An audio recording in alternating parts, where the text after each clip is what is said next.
They told me that the dizzy spells, the moments when my world seemed to tip sideways and the floor might just fall away beneath my feet, were all in my head, but I knew better.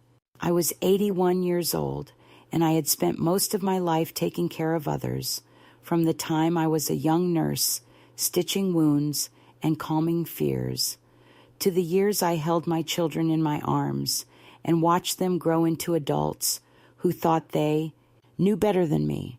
Now, those same children, or at least one of them, had decided I was too much trouble to manage, that the mother who had once been the backbone of the family was nothing more than a fading shadow they could control with a handful of sugar pills.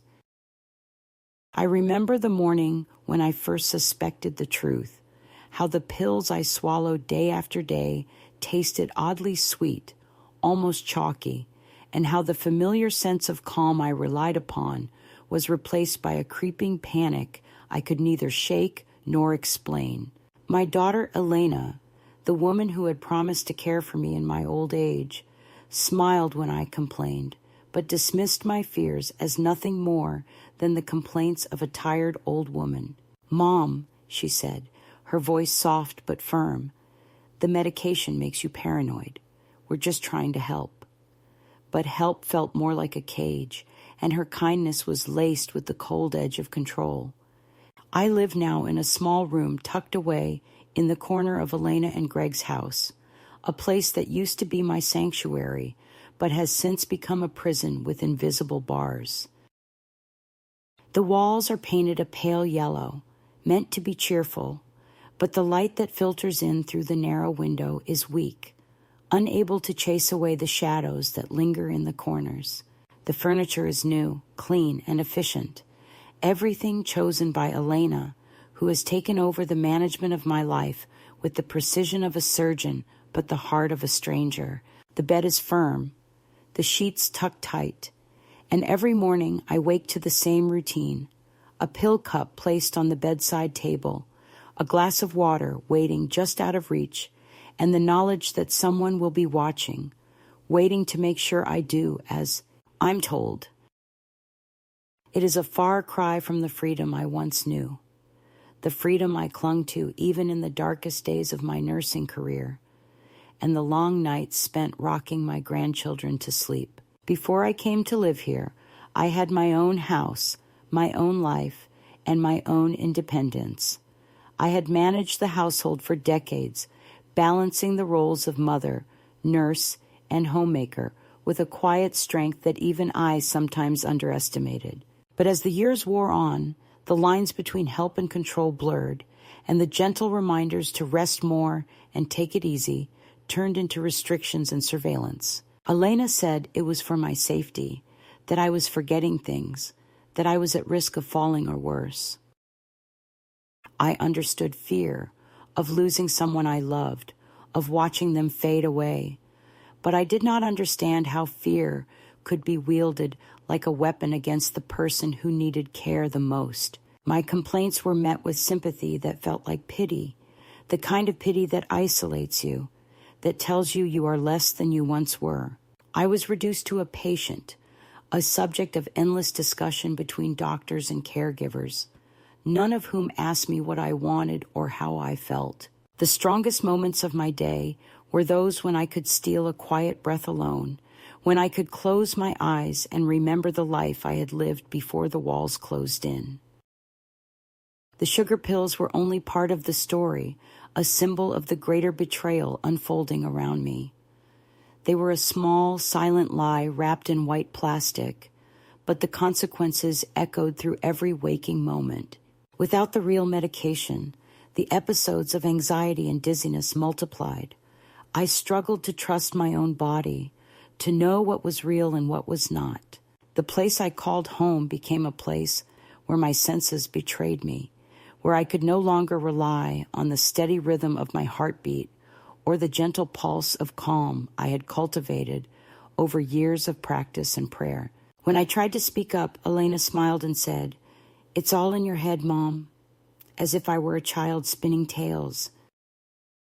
The humiliation cut deeper than any sharp word, because it came cloaked in love, in concern, in a pretense of kindness that masked the hard truth. I was no longer in control of my own life. At night, when the house grew quiet and the shadows lengthened, I would lie awake, listening to the hum of the refrigerator, the faint creak of floorboards, and the occasional murmur of voices drifting through the halls. Sometimes I imagined a life beyond these walls, a life where I could walk without fear, where my hands were steady and my mind clear. I thought about the old days, the days when I had a say in my own care, when the decisions about my health were mine to make. I pictured a kitchen filled with the smell of fresh bread and coffee, a garden where the sun warmed my face, and a chair by the window where I could watch the world go by without feeling invisible. Those moments were brief, like fragments of a dream slipping through my fingers, but they were enough to remind me that I was still here, still fighting, still alive.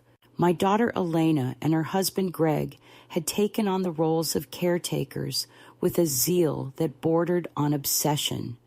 Every day was scheduled, every movement monitored. They told me it was for my protection. But the lines between protection and imprisonment grew thinner with each passing week. I was no longer a mother or a nurse or a woman who had once walked the halls of hospitals with confidence and purpose. I was a patient, a diagnosis, a problem to be managed. When I asked for real medication, Elena's eyes would flicker with impatience, and Greg would suggest I was overreacting. The truth was, they didn't want me to fight. They wanted me compliant, quiet, and out of the way. The family gatherings grew fewer and colder, the laughter more distant, and I was left alone with my thoughts, my fears, and the faint hope that someday, somehow, I would find a way back to myself. The cruelest part was the silence, the way the truth was whispered behind closed doors, how my concerns were dismissed without discussion. Elena had turned my doctor into an ally of convenience, a silent partner in the erasure of my autonomy. She spoke with him privately, ensured that my records showed improvement, and masked the absence of real medication with carefully crafted lies. When I asked questions, I was met with reassurances that felt hollow, like a bandage stretched too thin over a wound that refused to heal. I was left to wonder who I had become in their eyes, a fragile old woman to be managed or a threat to be neutralized.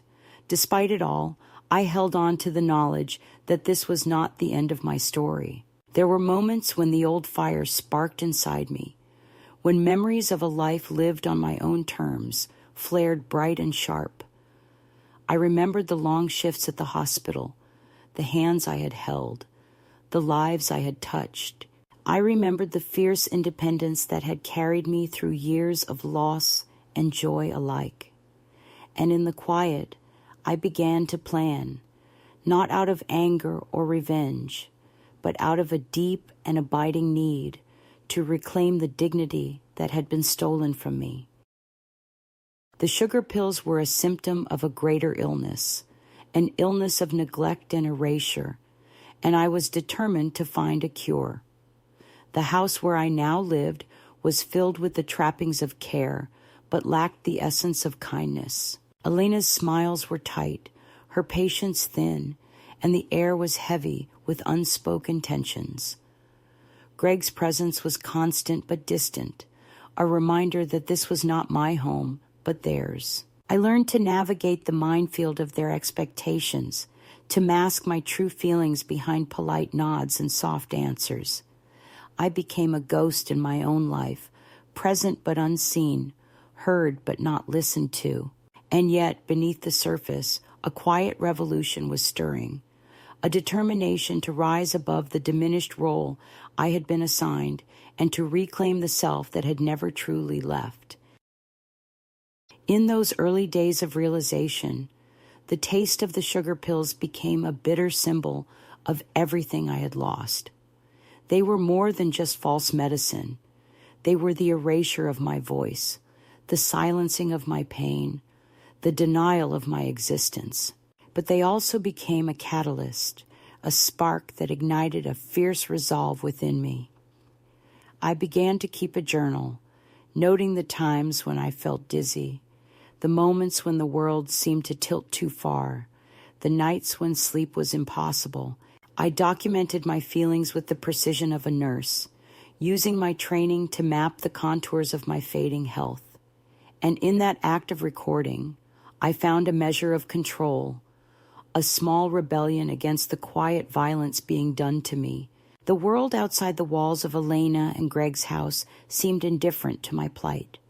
Neighbors exchanged polite greetings, but never asked how I was, and the few friends I had left faded into the background of a life that no longer included me. Visits were rare and brief, often interrupted by urgent phone calls or the demands of younger, busier lives. I was becoming invisible, a relic of a past no one wanted to acknowledge. Yet in that invisibility, I found strength. I realized that the fight was not just for medication or independence, but for recognition, for the right to be seen as a whole person, flawed and strong, vulnerable and unyielding. As the days passed, I learned to read the subtle cues of Elena's control, the way she timed my meals, monitored my conversations, and adjusted the medications without telling me. I discovered that resistance would have to be quiet, strategic, and deeply personal. I could not confront them openly without risking further isolation or worse. Instead, I began to reclaim small spaces of freedom, moments when I could walk to the garden alone, when I could read old letters hidden in the pages of a book, when I could sit by the window and watch the world without speaking. These were my acts of defiance, my claims to the life I was determined to live on my own terms. The journey ahead was uncertain and fraught with challenges, but I knew one thing with absolute clarity. I would not be broken by their sugar pills or their silence. I would find a way to be heard, to be seen, and to be whole again. This story is not just mine.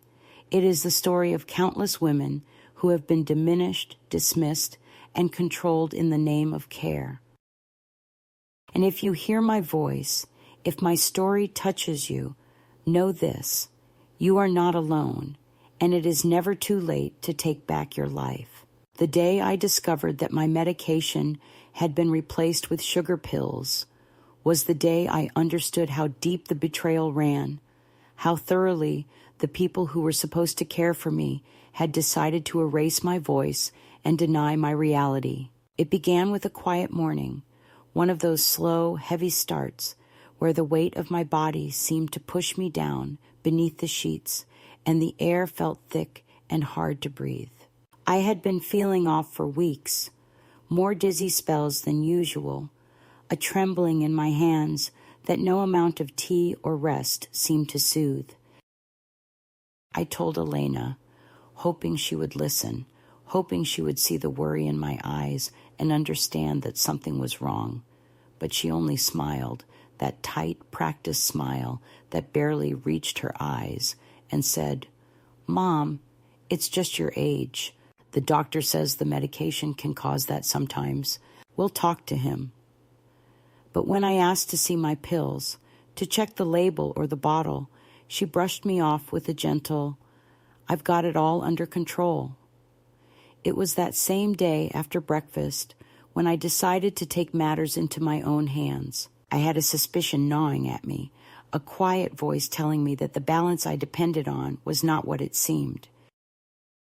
I retrieved the pill bottle from the small, locked cabinet where Elena kept my medications, a cabinet I was no longer allowed to open freely, and I shook it gently, listening to the rattle inside.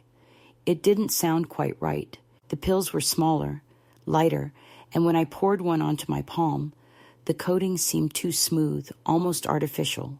I had learned enough during my years as a nurse to recognize medication, the texture, the weight, the faint, bitter smell that clung to the plastic bottles. These were different. I ran my fingers over the pills, feeling the unnatural slickness, and in that moment, a cold wave of realization washed over me. I confronted Elena in the kitchen, holding the pill bottle like evidence in a crime.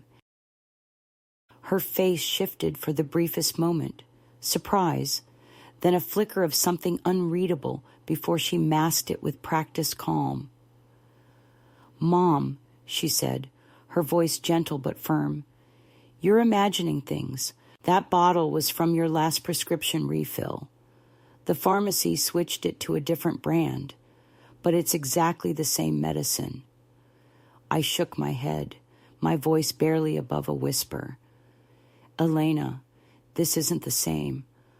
I feel worse, not better. These aren't my pills." She stepped closer, lowering her voice. "You have to understand. The doctor recommended we taper you off the medication slowly. It's not good for you anymore. We're just helping you." I wanted to scream, to tell her that she was lying, that she had no right to decide what was good for me. But my body betrayed me with a sudden dizzy spell, and I clutched the counter for support. The following days were a blur of confusion and fear. I kept a close eye on the pills, comparing them to the old bottles I had hidden away in my dresser drawer, the ones filled with the real medicine that I had taken faithfully for years. The difference was undeniable.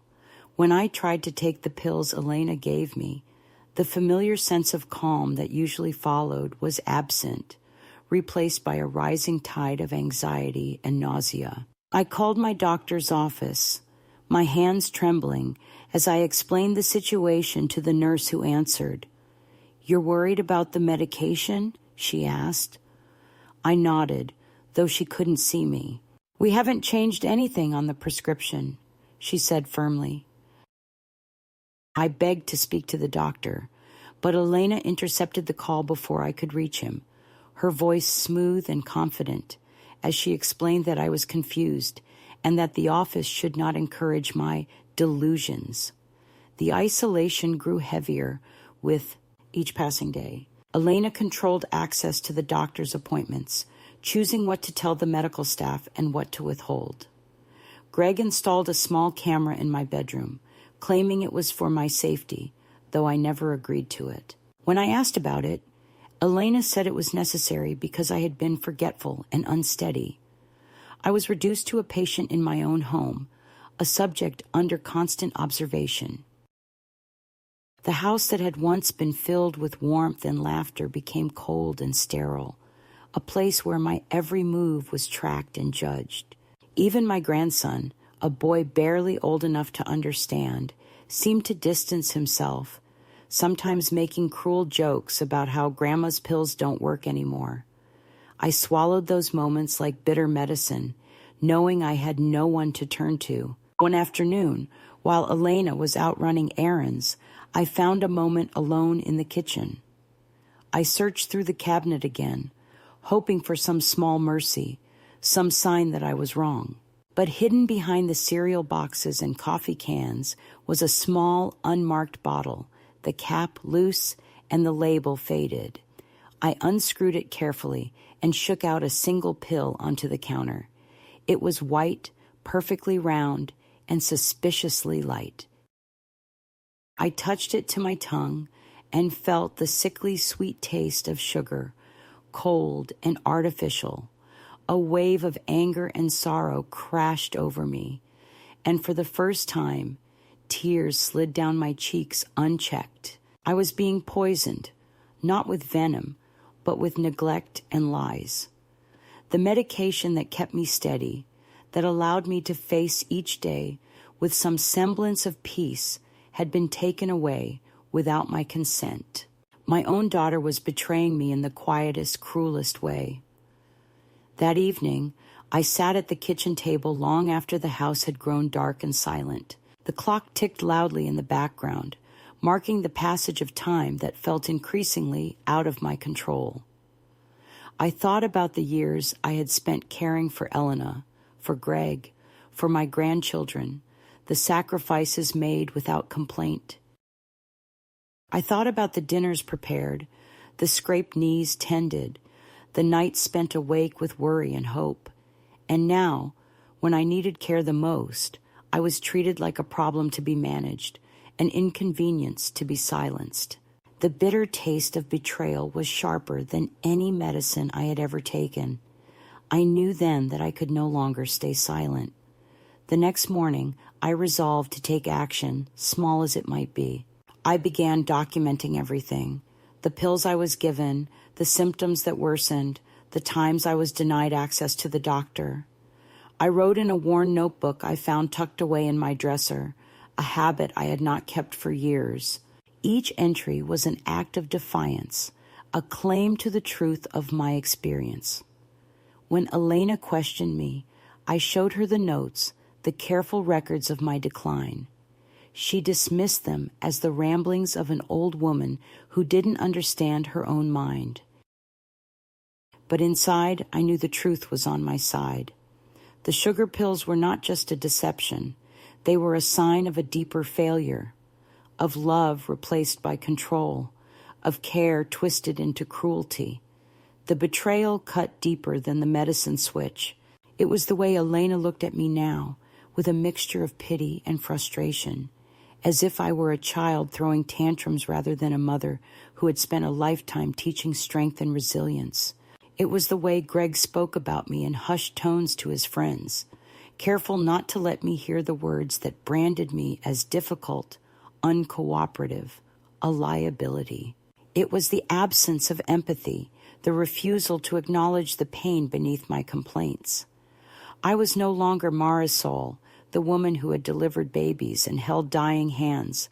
I was simply Mom, a burden to be managed and minimized. Despite the weight of this knowledge, a spark of clarity had been lit inside me. I would not allow myself to be erased, not quietly, not without a fight. The sugar pills were a cruel attempt to silence me, but I still had my voice, even if it was trembling. I began to plan, not out of anger, but out of necessity, to reclaim my dignity, my autonomy, and the right to live my final years on my own terms. The catalyst had been struck, and the quiet war for my freedom had begun.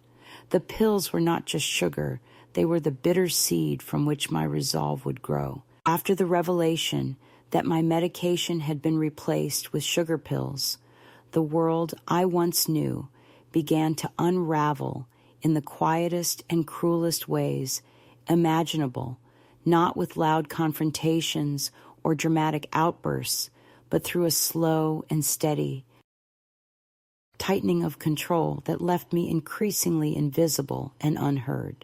The house where I lived with Elena and Greg transformed into a place where my autonomy was stripped away piece by piece, disguised as concern and care. Each day began to feel like a series of small erasures, a gradual fading of my presence in my own life.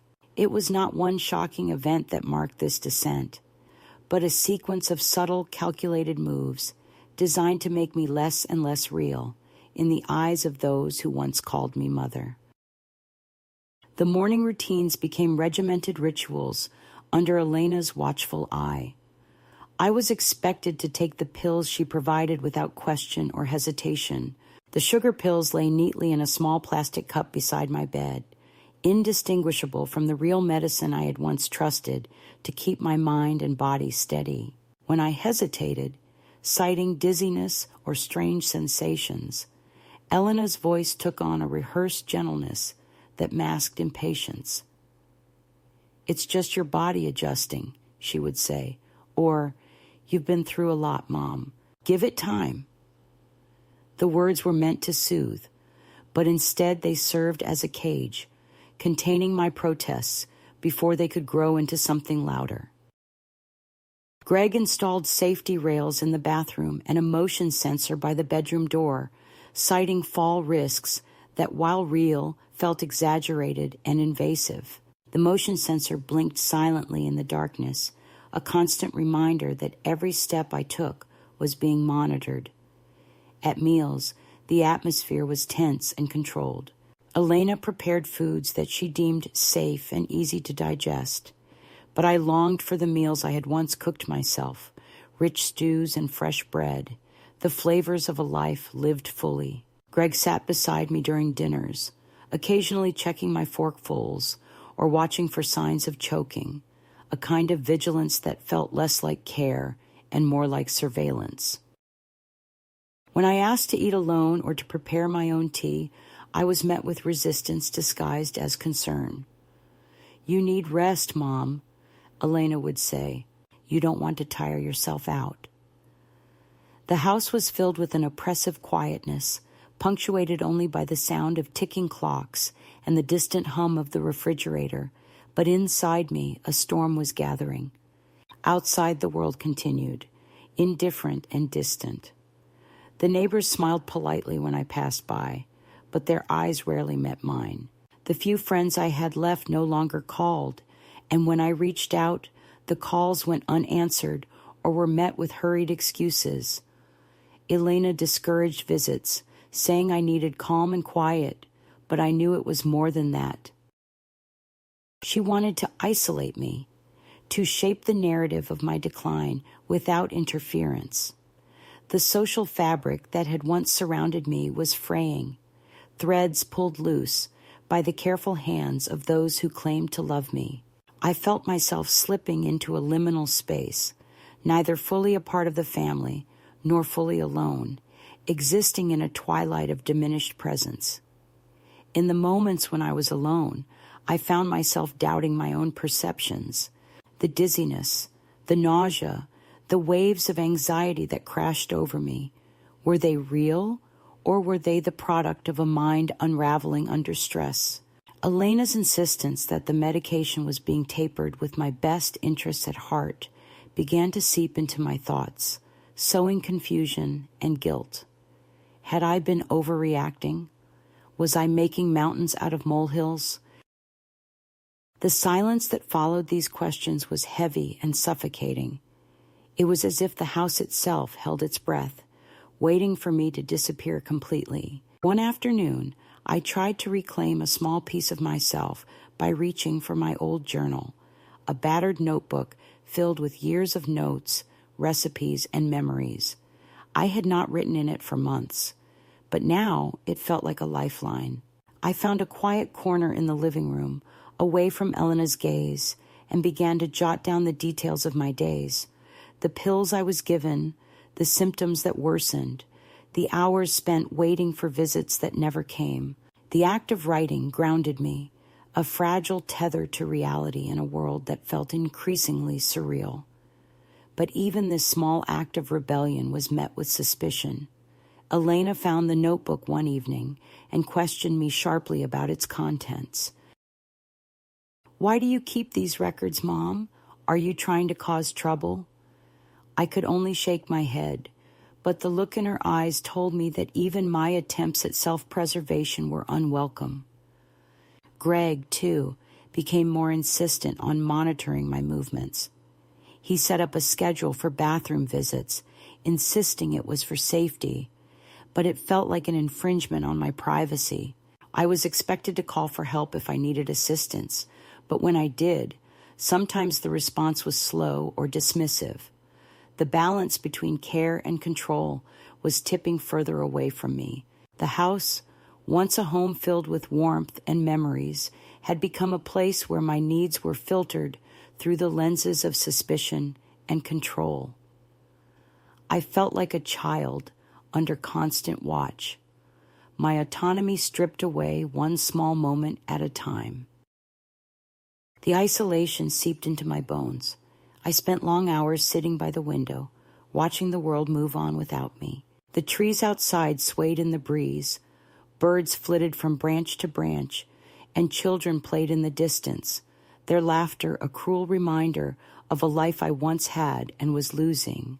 I longed to walk among them, to feel the sun on my face without fear or restriction, but the invisible walls around me kept me confined. Even the phone, once a lifeline to the outside world, became a source of anxiety. Elena controlled the calls, screening who I could speak to, when, and for how long. Friends became distant memories, and I was left with a growing sense of abandonment. Yet within this quiet storm, a seed of resistance took root. I began to notice small cracks in the facade of control. The motion sensors were sometimes slow to respond, the schedules sometimes disrupted by forgotten appointments. I learned to hide small items, a piece of candy, a note, a bottle of water, tiny acts of rebellion that reminded me I still had some power, however limited. I found solace in the memories of my past, the years spent caring for others, the strength I had mustered in the face of loss and hardship. I was not ready to surrender, not yet. At night, when the house fell silent and the shadows deepened, I lay awake thinking about the future. The pills I was given were sugar-coated lies, but my will to reclaim my life was not so easily dulled. I dreamed of days when I could make my own decisions, when I could walk freely without the weight of surveillance and suspicion pressing down on me. I dreamed of speaking my truth, of being heard and believed. These dreams sustained me through the darkest hours. The first escalation of this quiet war was not marked by a single event, but by a steady erosion of my independence and identity. Each day brought new restrictions, new denials, new silences. Yet, amid the loss, I found a growing clarity. I was no longer willing to be a passive participant in this erasure. The sugar pills were a symptom, a sign of a deeper struggle for control and autonomy. And I was ready to fight back, not with anger or confrontation, but with quiet determination and the slow reclaiming of my voice. In the solitude of my confinement, I began to gather strength. I started making plans, small and tentative at first, but growing bolder with each passing day. I reached out to old friends in whispers and letters, rekindling connections that had lain dormant. I sought out information, learning about my rights and the means to regain control over my care. The path ahead was uncertain and fraught with obstacles, but I was no longer lost in the shadows. I was beginning to find the light. This was only the beginning, the first step in a journey that would test every ounce of my resilience and courage. But I knew, deep in my bones, that I would not be broken by the slow, suffocating control of those who claimed to love me. The pills might be sugar, the smiles might be false, but my spirit was real and unyielding. And as I closed my eyes each night, I whispered to myself a promise. I will find my way back. I will be heard. I will be free. One morning, as dawn filtered softly through the thin curtains, I awoke with a clarity I hadn't felt in months. The haze of confusion and fear that had wrapped itself around me like a suffocating cloak seemed, for a fleeting moment, to lift. It was in that quiet hour between sleep and waking, when the world is still and possibilities hang suspended like morning mist, that I realized I could no longer live as a passive shadow of myself. I was not simply an old woman fading away in someone else's care. I was a woman who had lived, who had loved, who had known strength. And though the sugar pills dulled my body and the walls around me closed in tighter, my mind was stirring awake. This was the turning point, the moment when the quiet resistance I had been nurturing in secret began to take shape in the daylight. I rose slowly, careful not to disturb the fragile peace that hung over the house. Elena and Greg were still asleep, their breathing steady and untroubled. In the kitchen, I found the small notebook I had been filling with my observations, a lifeline of ink and paper in a world that felt increasingly unreal. As I opened it, the weight of my own words anchored me. Each entry, detailing the pills, the symptoms, the silences, was a thread connecting me back to reality, a testament to the truth of my experience. I traced the lines with trembling fingers, feeling the power in documenting my pain, in refusing to let it be erased. That day, I reached for something I had not touched in years, my old nursing license. It had been tucked away in a battered folder in the attic, a relic of a past life that seemed distant, but was still very much a part of me. Holding it in my hands, I was reminded of the years I had spent caring for others, the lives I had touched, and the strength I had drawn from that work. I was a nurse, a healer, a woman who had faced hardship and loss and still stood tall. The realization filled me with a quiet resolve. If I could care for others with dignity and strength, I could care for myself in the same way. I began to plan with a newfound focus. My first step was to reach out, to find a way to contact my former physician without Elena's interference. It was not easy. Elena had changed my contact information, rerouted calls, and kept a tight grip on my communication, but I was patient and determined. I remembered an old number, a connection from a colleague, and I wrote a careful letter detailing my concerns, my symptoms, and the suspicion that my medication had been tampered with. I slipped the letter into an envelope and mailed it from the corner store, my heart pounding with a mixture of hope and fear. This small act of agency was a declaration. I was still here, still fighting, still worthy of being heard. In the days that followed, I watched for a response with a cautious optimism. The house around me remained the same, a place of quiet control and veiled suspicion, but inside, something had shifted. I was no longer waiting to be saved. I was beginning to save myself. I found strength in small routines, reading old nursing manuals, practicing deep breathing to steady the waves of anxiety, and reclaiming moments of solitude where I could think without interruption. Each step was a reclaiming of self, a quiet rebellion against the narrative Elena had constructed. One afternoon, while Elena was on a lengthy phone call, I slipped out to the garden. The sun was warm on my face, and the scent of blooming jasmine filled the air. I walked slowly among the flower beds, my steps unsteady but determined. The garden was a place I had once tended with care and pride, and returning to it felt like coming home. I knelt beside a patch of lavender and ran my fingers through the soft purple blooms, letting their fragrance soothe the turmoil within me. It was a small act, but it was mine. In that moment, I was no longer just a patient or a problem. I was a woman reclaiming her space in the world. The sense of agency grew as I made small changes in my daily life. I began to refuse the sugar pills, hiding them away and seeking alternatives wherever I could. I prepared simple meals in the kitchen when Elena was out, savoring the act of feeding myself on my own terms. I opened windows to let fresh air sweep through the rooms, a symbolic clearing of the stale control that had settled over the house. These acts, though modest, were revolutionary for me, a return to autonomy and self-respect. One evening, as twilight deepened and the house settled into silence, I sat by the window with a cup of tea and reflected on how far I had come. The path ahead was still uncertain, fraught with obstacles and the risk of retaliation. Elena's control was not easily broken, and Greg's watchful eyes were ever present. But I no longer felt powerless. I was a woman who had faced storms before and survived.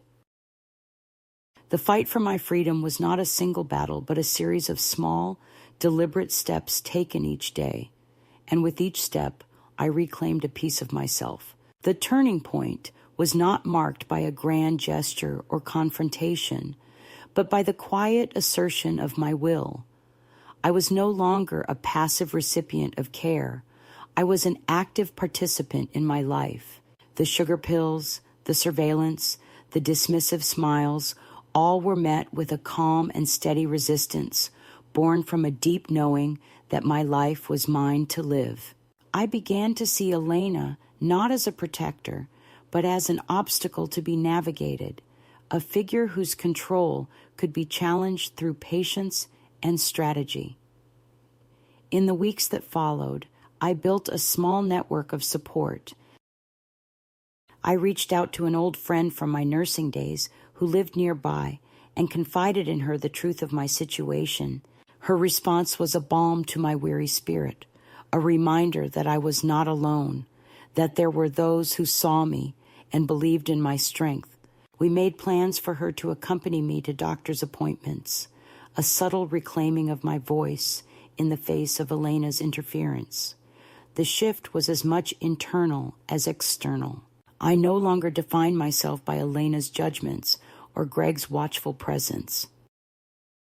I was rediscovering the woman I had been before the sugar pills dulled my senses, the woman who had loved fiercely, cared deeply, and stood with quiet strength in the face of adversity.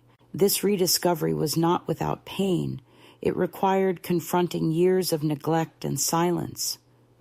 But it was a necessary journey, a reclaiming of identity and dignity that had been long denied. In the solitude of my room, I wrote letters I would never send, words of truth and courage that flowed from my heart to the page. I wrote to my younger self, to the daughter I once was, to the mother I had become. These letters were a testament to my journey, a map of my resilience and hope. They were reminders that I was still here, still whole, still worthy of love and respect.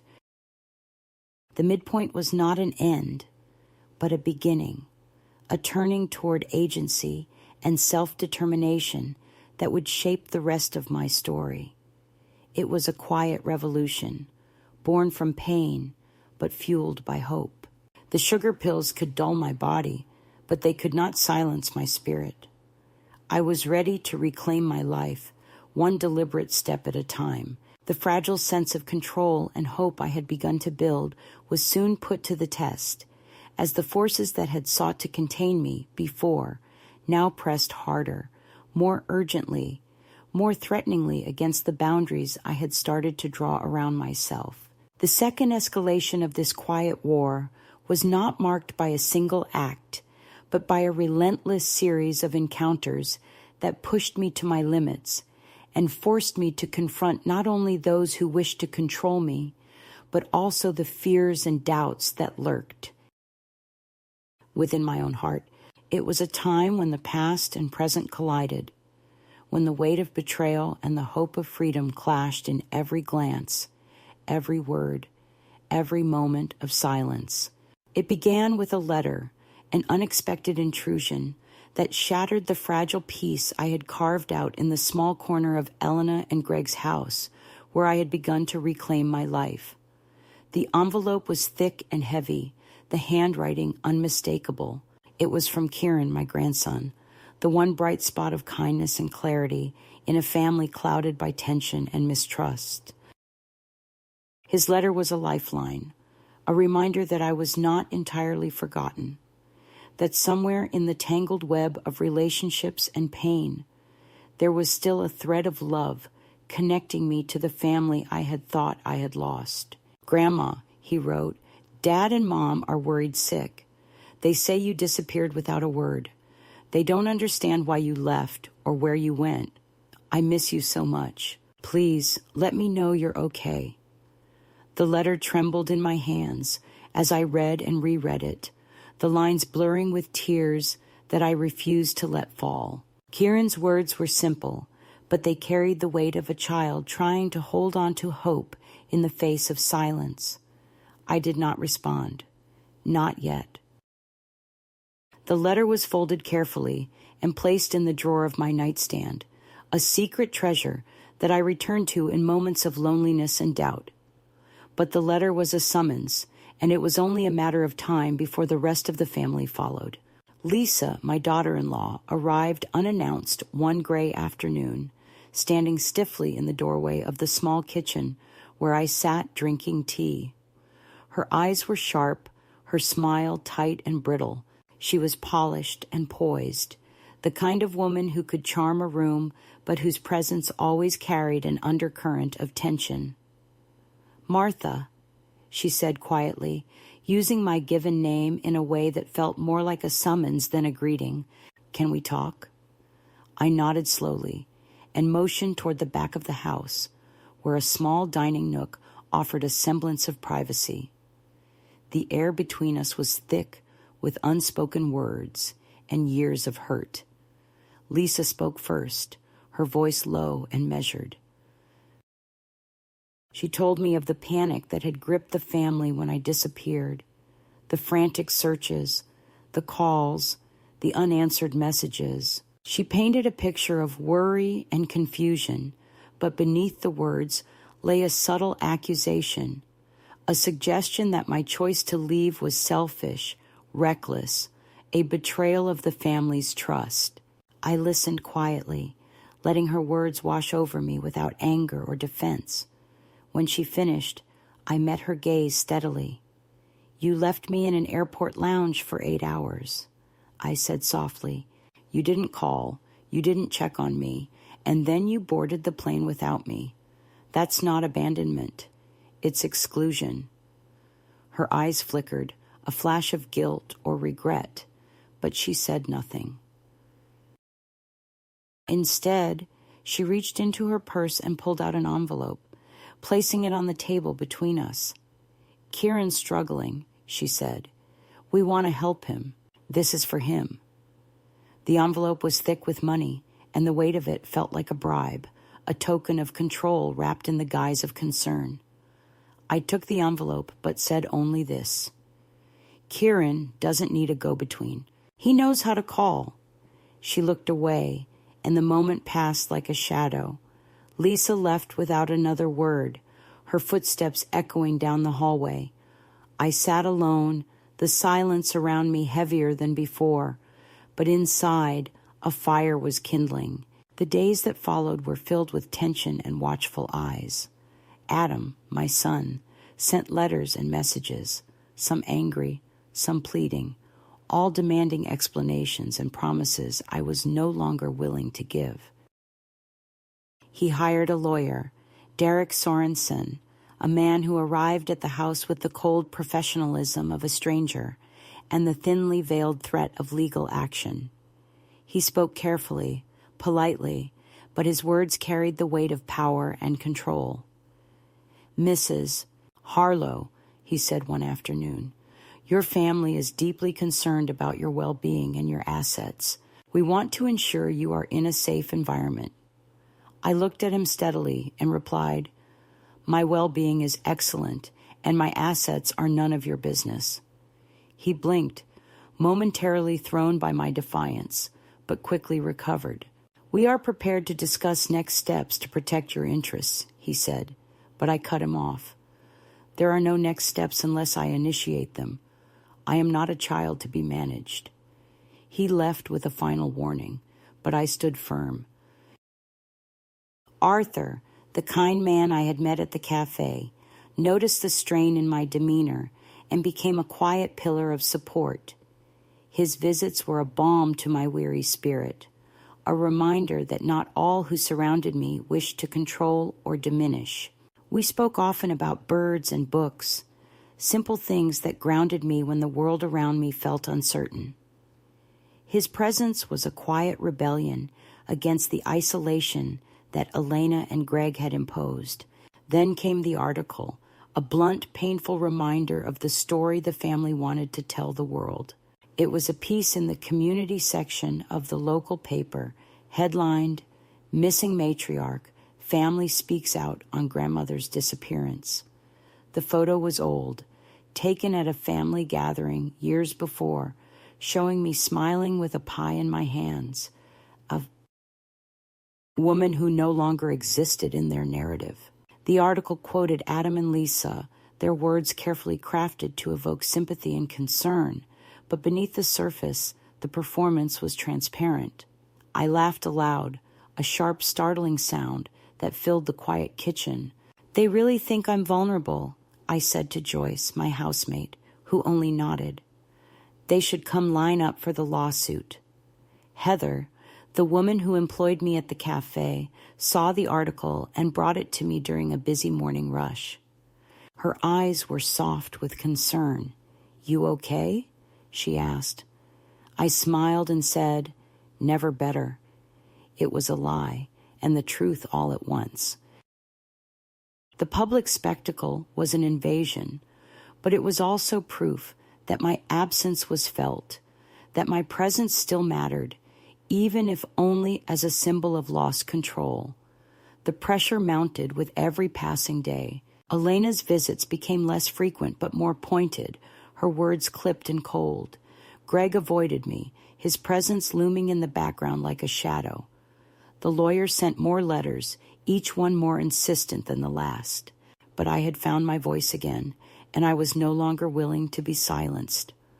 One night, in a quiet moment with Joyce, I wrote a letter, not to Adam or Lisa, but to Kieran. It was the letter I had never sent before, the one that spoke the truth of my journey, the pain and hope intertwined. I told him I was safe, that I was no longer angry, but done waiting. I told him he was the only one who had never made me feel like a burden. The letter was folded carefully and tucked away, a promise of connection on my terms. The confrontation with Lisa, the legal threats from Adam, the public spectacle, they were tests, attempts to pull me back into the role I had rejected. But each challenge only strengthened my resolve. I was no longer the woman who waited quietly in the airport lounge, no longer the mother who took her daughter's word without question. I was a woman who had reclaimed her story, who had found strength in solitude and defiance. The second escalation was a crucible that forged my will. It was a time of pain and revelation, of loss and rediscovery. And through it all, I held on to the truth that had begun to dawn within me, that I was not defined by the betrayals of others, but by the courage to stand and say, "This is my life, and I will live it on my own terms." The moment I decided to act, the house seemed to hold its breath, as if waiting to see whether I would falter or finally break free from the chains that had bound me so tightly for so long. The sugar pills, the silences, the veiled threats, they had all been a slow erosion of my spirit. But now I stood at the edge of something new, something fierce and unyielding.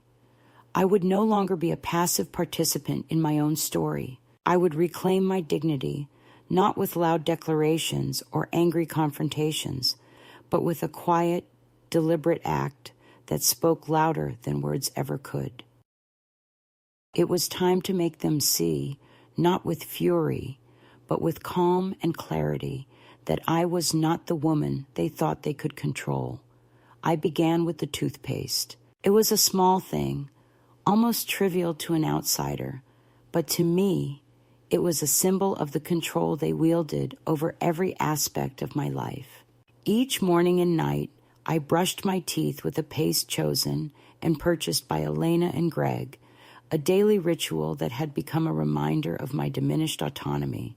I purchased a tube of bleach from the local store, a harsh, bitter-smelling liquid that promised cleanliness but carried with it a sting of danger. I was careful, precise, mixing just enough bleach with water to create a solution that looked innocuous but would be unmistakably unpleasant to taste. I replaced the toothpaste in the bathroom with my concoction, hiding the real tube beneath the sink. The next morning, I watched from the hallway as Greg and Elena moved through their routines, unaware of the small rebellion waiting in the bathroom. I heard the sound of the toothpaste cap unscrewing, the soft swish of the brush against teeth, and then the sudden cough and sputter that followed. Their confusion and irritation were palpable, the taste forcing them out of their carefully constructed composure.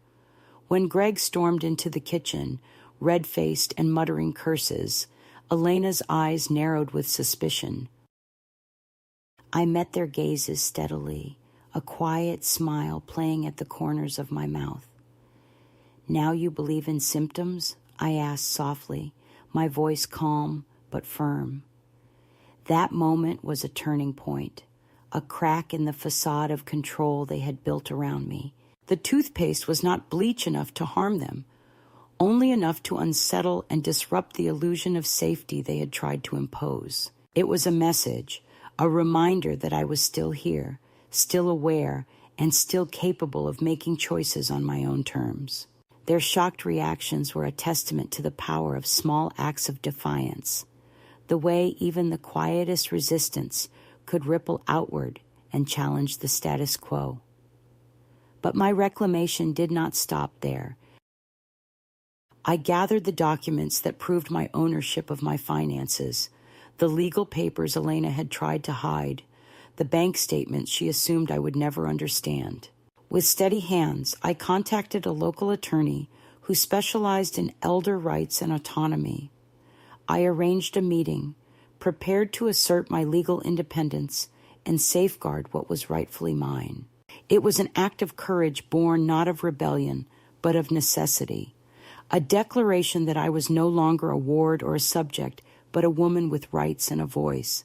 The attorney's office was a quiet sanctuary, filled with the soft hum of air conditioning and the reassuring presence of books and paperwork. As I spoke, my voice steady, despite the fluttering of nerves beneath, I recounted the story of the sugar pills, the surveillance, and the isolation. The attorney listened carefully, validating my experiences with professional calm and empathy. Together, we crafted a plan to protect my autonomy and challenge the attempts to control and diminish me. It was a turning point, not only in my external circumstances, but in my inner world, a reclaiming of power that no one could take away. Returning home with a sense of purpose I had not felt in years, I found myself looking at Elena and Greg with new eyes. Their attempts at control now seemed transparent, even pathetic in their futility. I was no longer the woman who would silently accept their decisions. I was a force of quiet strength, a woman who had endured betrayal and emerged with a steady heart and clear mind. The power I had reclaimed was not a weapon but a shield, protecting the dignity and freedom I had fought so hard to regain. In the days that followed, the atmosphere in the house shifted subtly but unmistakably. Elena's smiles grew strained. Greg's watchfulness became hesitant. They realized that the woman they had tried to diminish was not only present but resolute. My refusal to be silenced or controlled was a quiet revolution, one that reshaped the dynamics of the household and reasserted my place as a person worthy of respect and autonomy. At the cafe where I worked, Heather noticed the change in me. "You look sharper," she said one morning, handing me a new apron with embroidered letters that read, "Not your grandma's kitchen." I laughed, the sound genuine and full. "I feel sharper," I replied. It was true. The act of reclaiming my life had infused me with a new energy, a clarity that extended beyond the walls of the house and into every corner of my existence.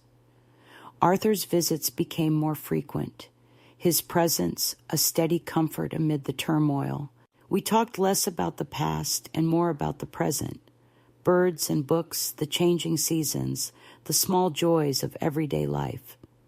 His quiet companionship was a balm to my weary soul, a reminder that connection and kindness still existed in the world. Together, we shared moments of peace and laughter, small gifts that sustained me as I navigated the complexities of my renewed independence. That night, as I lay in bed in the room I had fought to claim as my own, I felt a profound sense of calm.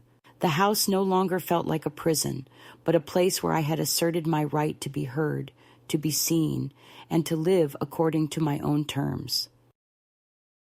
The journey had been long and fraught with pain, but I had reached a summit, a moment of clarity and strength that no sugar pill or threat could diminish.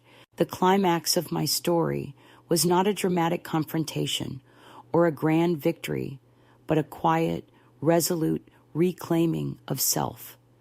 It was the understanding that power lies not only in loud declarations, but in the steady assertion of one's dignity and autonomy. It was the knowledge that even in the face of betrayal and control, a woman can find her voice, her strength, and her freedom. As the house settled into silence and the night deepened around me, I whispered a promise to myself, a vow to continue walking this path of self-discovery and reclamation, to live each day with courage and grace. The sugar pills were a symbol of the past, a chapter closed with deliberate intent. The future was mine to write, a story of resilience, dignity, and quiet power. The decision to leave Elena and Greg's house was not sudden, nor was it made lightly. It came after many quiet reflections, after the storms had passed, and the dust had settled on the battleground of my reclaiming. The sugar pills, the surveillance, the subtle manipulations, those things belonged to a chapter that was closing, and I was ready to write a new one for myself.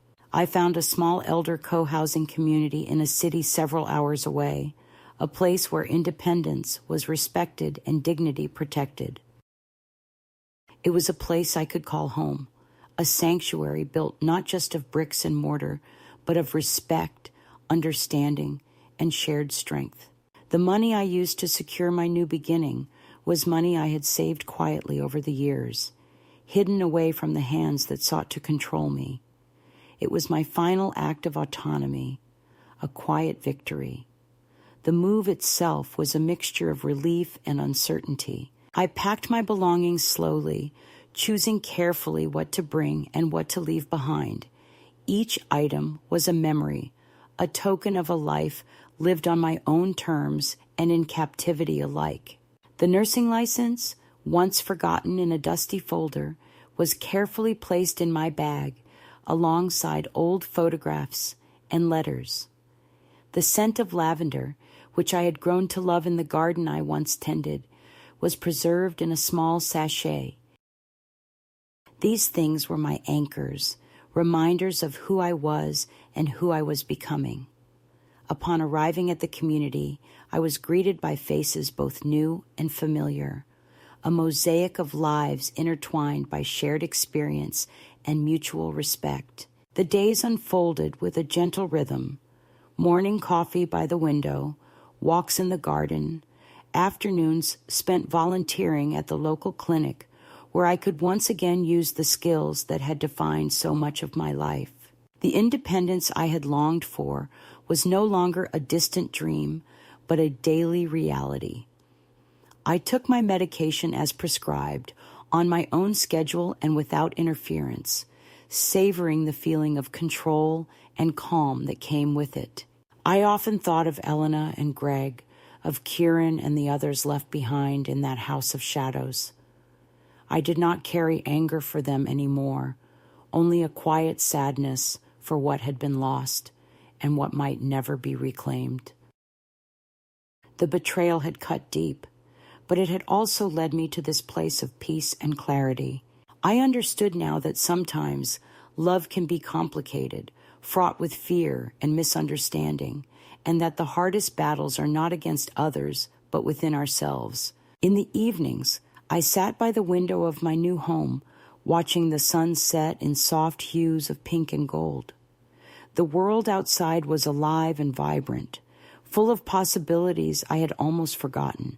I wrote letters, not just to Kieran, but to other women I had met along the way, women who carried their own stories of loss and resilience.